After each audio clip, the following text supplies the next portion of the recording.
The professionals in Hong Kong or probably in Asia in general, they are quite one-dimensional. So if you are a fund manager or accountant, you know accounting, but then you may not know so much about social.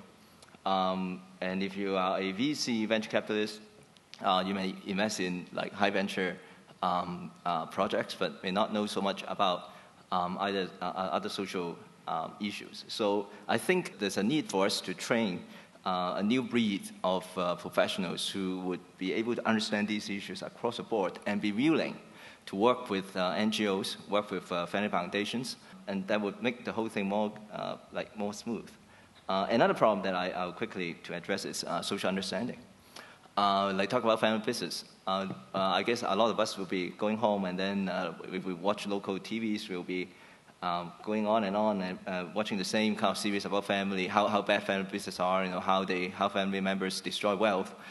Like program talk about how a family make good, how a family overcome different difficulties, barriers to have a community.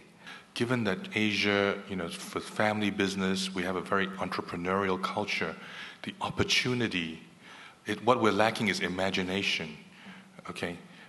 For people, who are in family business, if you're second, third generation, it's not, you don't just have to go back to the family business and, do what the family does, You've been blessed with skills, opportunity, financial resources to use your imagination and go out and try doing something that's in the gray area, not just on the black.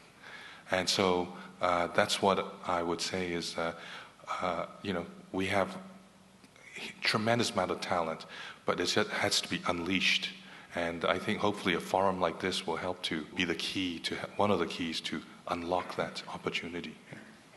So I think there's a great opportunity, but there's equally great challenges that have to be overcome. And I mentioned one of them is transparency. Another one is maybe some suspicion about how the social sector operates.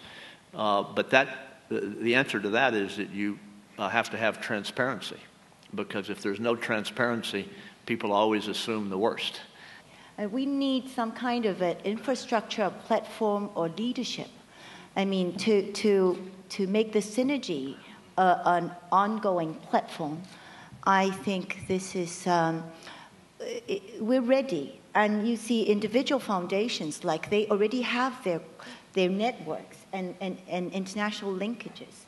Hong Kong is a very well placed to start a venture philanthropy.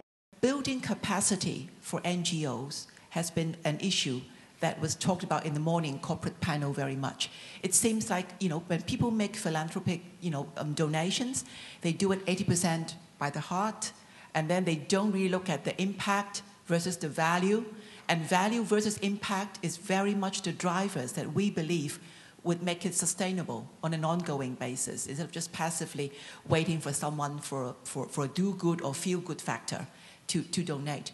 And yet it's important at the same time to get the talents into NGOs so that there are more professional talents, there are people who are like-minded, who would like to devote their skills and resources to this in order to take this forward more effectively.